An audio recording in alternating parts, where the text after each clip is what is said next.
Let's face it, business technology is frustrating and complex. So how do you make sure it works for your team? To make IT right, start the discussion at go-domain.com.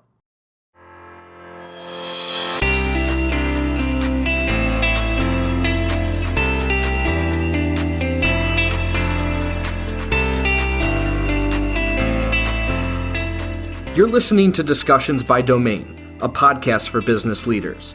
Our discussions may be with people you've probably heard of before, but the majority of our guests are in the trenches, professionals like you and I, with the same challenges and struggles of keeping up in the Northeast. They're implementing strategies, overcoming hurdles. They're leading the fastest growing businesses in our region. My name is Anthony DeGraw, Director of Partnerships at Domain Computer Services, and the host of this show. When I'm not talking with business leaders, you'll hear stories from behind the scenes of Domain and the ups and downs of our own growth journey, as we intend to take over the world. Just kidding. Well, maybe. Let's get into the show. Welcome to another episode of Discussions by Domain. Today we are going to do another part on this entire customer success account management journey that Domain's been on, and we want to get this out to our audience because we believe that this is a very important part of growing your business, growing your relationships with your clients. So in this part, Mr. Kevin Vitale, to my right here, is going to talk about how to grow relationships and the best practices through this customer account management position. I think it's very important. I think it's the piece of the role that is kind of left off to the side. It's the nice to have. If you can get to this, let's get to it. And I think businesses are looking at this the wrong way. And Kevin's going to share his thoughts. So he's going to start with the top of it, where he's going to explain the position, why are we doing this and whatnot. Right. Then we're going to get into the meat of it of like best practices. Yeah, so thanks for having me again. Obviously something I'm really passionate about. I've spent a lot of time on this.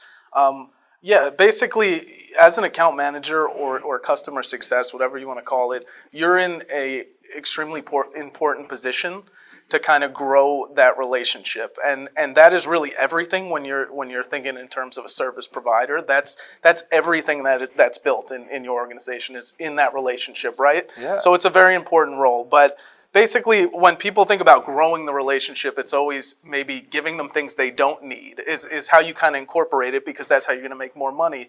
That's exactly what not to do. Correct. You want to know what their business goals are, and you want to give them what you know they need because you were listening throughout that process. So listening is super, super important. Also, it's important to understand from a high, level business concept, just it's much easier to keep a client that you have rather than going to get a new one, because with a new one, you're talking about offboarding a current one if you lose them, and you're talking about onboarding a new one. So those are resources, just from a high-level business. So it's cost-effective to keep the clients you have. That's why it's so important. 100%. And I think you talked about something very important here, which is the model of listening to the customer, understanding their needs as the relationship changes. The relationship with your company is also going to change. Absolutely. And I think when you look at the software as a service business model and SaaS and why they're calling it customer success, and even in other service-related industries, everybody's changing to this monthly recurring revenue model. Some contracts are month-to-month, some are 12 months, some are longer than that. But what we're seeing is contract length go down. And I think when we hear of customer success, how do they get the most out of your product? To keep them and engage them as a client, 100%. Just like you mentioned, so you don't lose them. Because it's easier to keep them than it is to lose them. It's so simple. There's just way too much competition in any industry you're in to not care. It's that simple. It really is. So it will always be too. No and I don't think that's going to change. I think we're going to keep seeing businesses, especially professional service firms, switch to more of an MRR model. We're seeing it a lot in the CFO space right now. Absolutely. All over the place. So this is something that everybody can learn from. All right, let's get into the best practices here. Tell me about clients, events, awards. Tell me how this plays into the picture. So your job is also a very important role for you, is just to know, to project that you're listening, right? So how do you do that?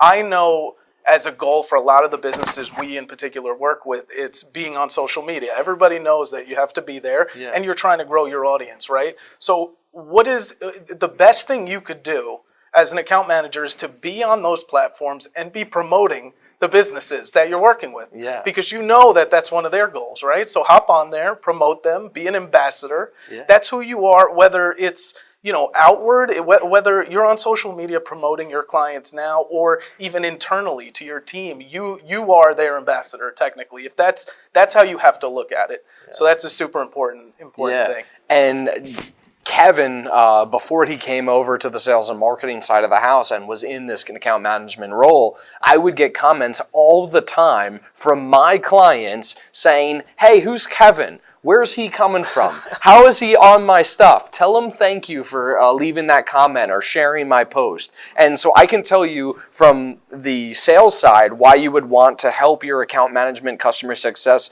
team understand who their clients are, who are the key players, because I can tell you it's made my conversations easier by the 100%. Work that he's put in to help promote these brands that we're bringing on. Yeah. Unbelievable. Like, listen, we care. You have to care. Yeah. You have to care about your clients, right? They're paying you. Why would you not care how their business is doing? They grow, you grow. Yeah. It's a partnership. 100%. And I feel like a lot of companies don't look at it like that. It's like, here, you're paying us and it's a service and it's all good and well. But realistically, if you grow, we grow.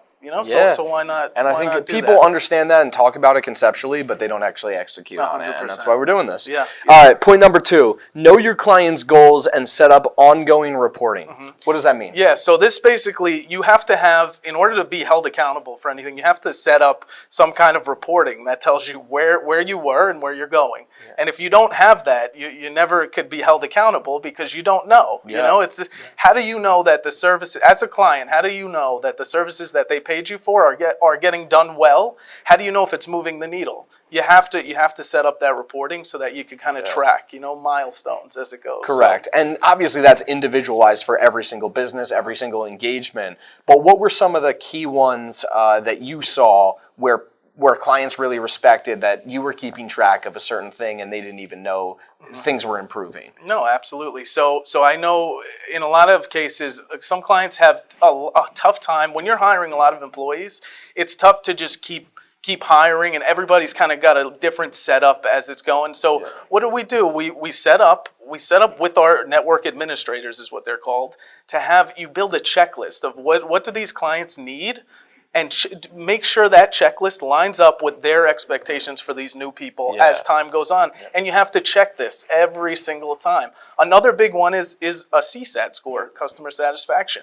You need to be able to see how we're doing, right? Yeah. You need that feedback, because you could be doing things exactly the same for the whole course of your contract, but at the end of it, you could have pleased nobody as a company. So you have to make sure that you're keeping a close eye on that, and that's super yeah. And to your point about the onboarding, even offboarding of new employees or employees that are moving on, we found a lot of success in what you were talking about there. In a lot of these employers haven't even thought about what does a new employee onboarding checklist go. Right. And tech is such a huge part of that. And it's important. It's very complex for some clients. That's why you have to think about these things. Even something as simple as a password lockout policy. Putting a policy on a computer that says if an employee's gone for 4 minutes, you can't get back into the computer.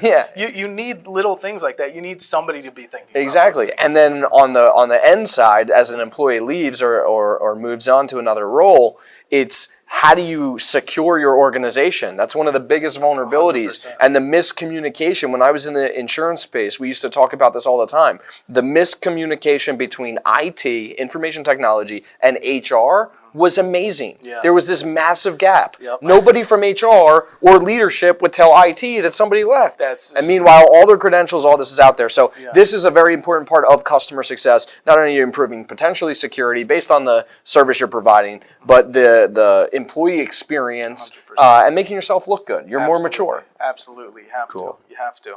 All right, point number 3 here. Regularly review your account, both internally and externally. What are we talking about here? So here basically touches on how important, and I'm really going to stress one of these elements, there's internally and externally, but externally, I kind of mentioned in the monitoring, make sure you know what's going on with a company, who's, did they just win an award? What are they trying to do? You want to know that kind of stuff. But internally is, I would say, a little bit more important. You want to know in your organization that you're working for what's going on when they're there, right? These people that are also working with these clients, what's going on while they're there? Because there's a lot of there's nothing more frustrating for a client, and I've gotten this complaint a lot of times, where people don't talk to each other internally. So if you're telling me one thing and you didn't talk to this guy and I got to repeat myself again, that is the most frustrating thing. So you want to make sure you have internal conversations and everybody's on the same page. It just makes things a lot easier to kind of move the needle. Yeah, you have this unified message, unified front coming back to the customer, whether they hear it from Kevin on the first line, the tech goes on site, engineer goes on site, whatever. They're hearing the same message once they get there. And that communication has to be held separate and concise, and somebody has to lead that. And that's the account manager. That's the customer success. 100%. They have to make sure all the team members that are doing all different kinds of things are unified on the communication to that client. Right, and you have to find a way to schedule how you do that, right? So you have to have these monthly calls with the team that's working with them. You have to prioritize that. Just going back to making sure you monitor reports like this, it's so important to get everybody on the same page, because trust me, if you are on different wavelengths, it becomes very noticeable very quickly, and to have to repeat yourself with a different message is an absolute disaster. So you want to make sure you don't do that. You seem incompetent. You're like, do these people even talk over there? Exactly. What's going on over there? It's not efficient, and that's the worst thing.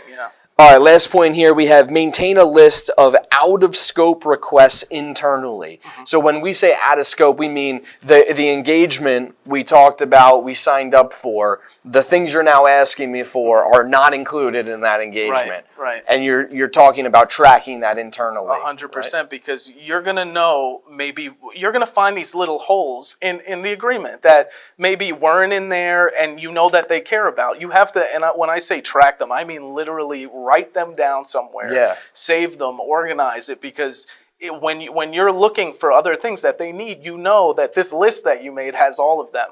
And it seems really simple, but you have to make sure you organize that, because you'll see the same issue come up 4, 5, 6 times in 1 month, and now that this is where we need to go next. We at least have to talk about it. And that provides you in that position, one, your client, number 2, so leadership on that team is going to be all over you, because they know, if I want to talk to anybody about this client, I need to talk to Kevin. Right. Number 2 or 3 is, if we want to grow our relationship and the scale of services with this client, and they want to be a bigger part of our organization, we need to know where these hot spots are, mainly to grow, but also you may get caught. Right? If the same issue comes up 6 times and you've never solved it or introduced a way to solve it for X amount of money to keep this going, you're reactive. You're reactive, and that's not you never.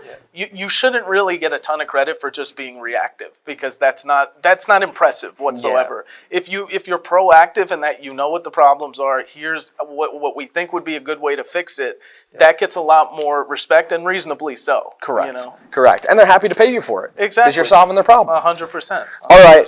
Another one in the books for the customer success playbook here. This one was specifically on the best practices to grow your current relationships with your clients that you're in charge of. Awesome, man. I appreciate it. Kevin, number 2. Here we go. Yes. To ensure that you never miss an episode, subscribe to the show in iTunes or your favorite podcast player.